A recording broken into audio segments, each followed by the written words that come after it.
acolhei a palavra de Deus, não como palavra humana, mas como mensagem de Deus, o que ela é em verdade. Aleluia, aleluia, aleluia, aleluia.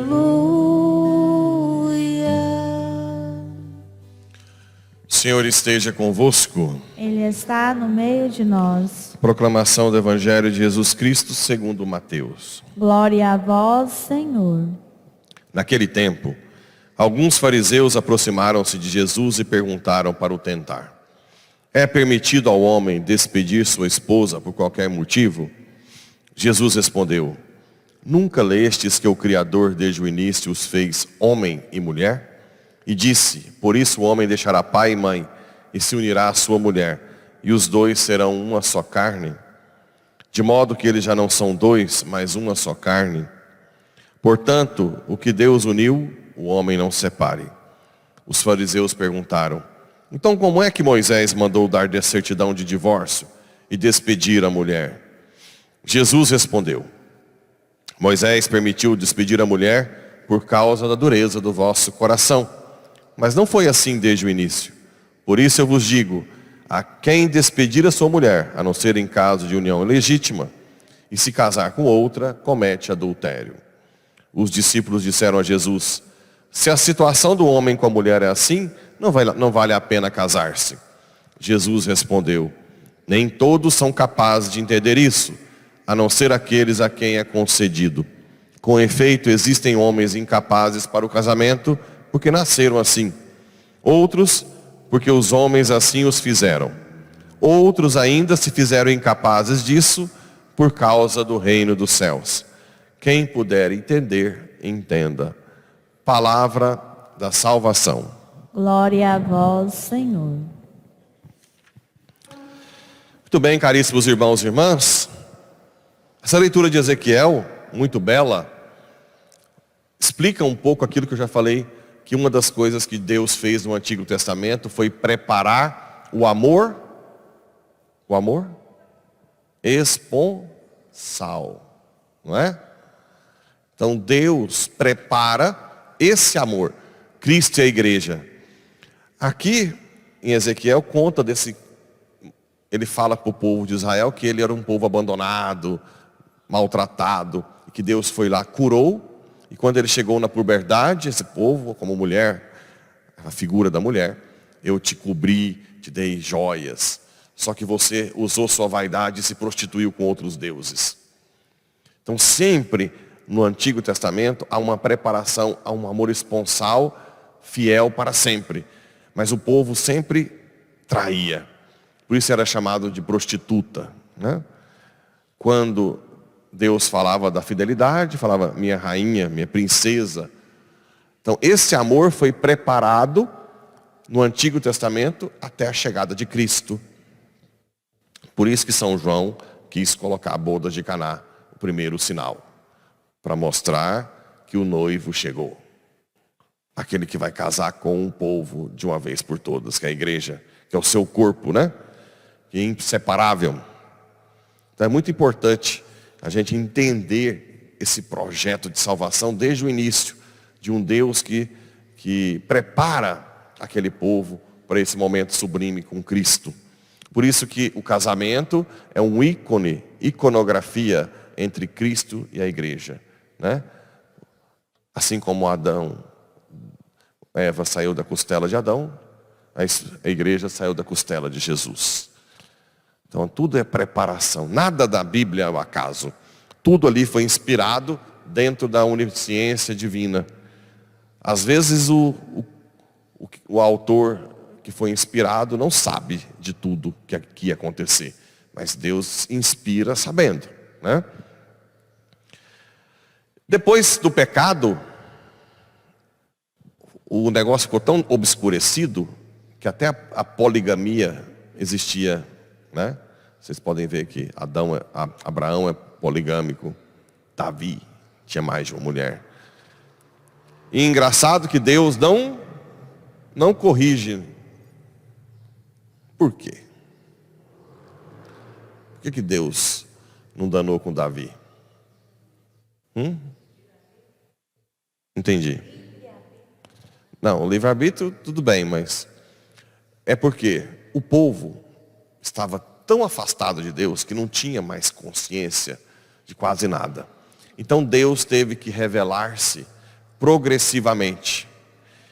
Para ele se revelar progressivamente, primeiro ele tinha alguns aspectos mais importantes. Primeiro, que existia só um Deus, que esse Deus ama, que esse Deus é providente, assim por diante. Lá na frente, só com Jesus mesmo, que ficou bem claro que em Gênesis não era assim, porque isso que Jesus falou era em Gênesis, né? Então Deus tolerava a poligamia para ensinar outras coisas essenciais. Por exemplo, o amor a um só Deus, que existe só um Deus. Entende?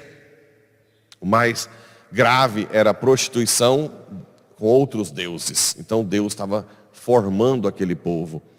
Por isso que quando o profeta vai falar com Davi, você já tinha outras mulheres, Urias só tinha aquela, né?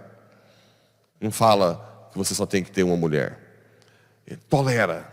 Assim como nós temos que tolerar muitos pecados de quem começa a frequentar a igreja agora. Você não pode chegar lá e falar, aqui é a lista dos mandamentos, né? A partir de agora você tem que seguir tudo. A pessoa, eu não dou conta então, não. Você tem que vir para a igreja. O que você tem que fazer com a pessoa que nunca vem à igreja e vem pela primeira vez? Por ele para amar a Deus. A partir do amor a Deus que ele vai mudando a sua vida. Se você já vai com os mandamentos, é assim Deus fez com o povo de Israel. Se Deus já exigisse os mandamentos, o povo não tinha condição de seguir. E não ia dar certo. Então Deus tolerava e ia ensinando coisas mais importantes. Aqui não. Quando colocaram Jesus à prova, não, mas Moisés disse que podia divorciar. Sim, mas porque vocês tinham um coração duro. Agora não. Agora eu colocarei o meu Espírito dentro de vocês. O Espírito Santo. E vocês podem seguir o que está desde o princípio. Lá em Gênesis 2, né? Ou, acho que capítulo 2. O homem deixa... Já está em Gênesis, desde o início. Deus fez o homem para a mulher para tornarem-se uma só carne. E se há um casamento de verdade, não pode ter ruptura. Não existe casamento que é para ser rompido, a não ser que não houve um casamento de verdade. Por isso que, quando o Papa Francisco disse, a maioria dos casamentos hoje são nulos. Por quê?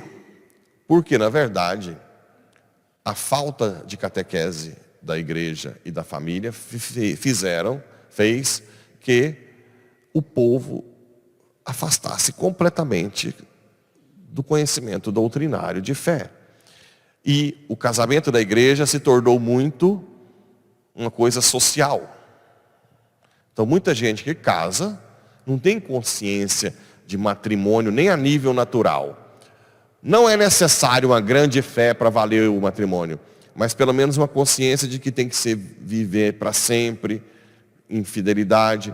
Quem casa, por exemplo, achando assim, vou casar, se não der certo eu separo, já é nulo.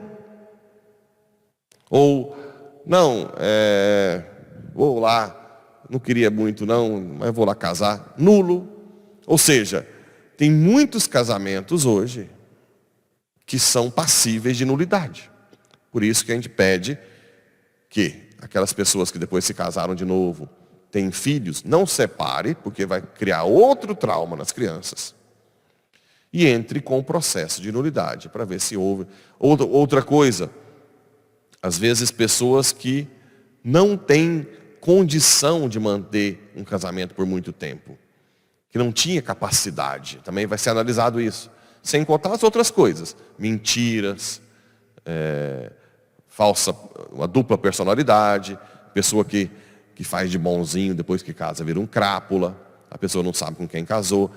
Enfim, são tantos os casos, né? Por isso que a igreja pede, entre com o processo de nulidade. E se você já é casado, tem filhos, não separe. Ah, mas aí vai ficar chamando que eu tenho adultério, que eu estou em adultério. Não. Não dá para saber se você está em adultério. Por quê? Porque o processo demora. Né? Você vai ter que esperar o processo canônico, geralmente 3 anos. Até lá, você poderia estar resolvendo o seu caso. Você não está resolvendo porque a igreja está esperando para definir. Então você pode... Ah, eu posso comungar? Não. Não. Só pode... Mas você pode receber a graça sacramental de uma forma extra-sacramental. Eu disse que... Vou pedir para ela um dia dar testemunho. Tem uma que é muito santinha, que busca a santidade e é de segunda união, que está com processo de nulidade. O caso dela eu tenho certeza que vai dar certo, mas ela tem que esperar. No início ela chorava muito pela falta de comunhão, mas agora recente ela mandou um texto belíssimo, que ela teve uma êxtase na comunhão espiritual. Ela descreve tudo que ela sentiu. Ou seja, Deus colocou uma pessoa que está fazendo comunhão espiritual para entrar em êxtase. Sendo que tem gente que pode comungar aí tranquilamente e trata como se fosse nada, né? Vem aí, faz suas besteiras lá, e essas pessoas que sofrem acabam se santificando mais. Então Deus pode dar a graça extra-sacramental. Não é para ficar falando que quem está em segunda união está em adultério, porque tem muita coisa por trás. Um dos culpados somos nós da igreja, que não temos uma boa formação, não tiveram curso de noivo que prestasse. Até hoje tem curso de noivo por aí que explica de contraceptivo no curso de noivo. O contraceptivo é o maior maléfico para o casamento.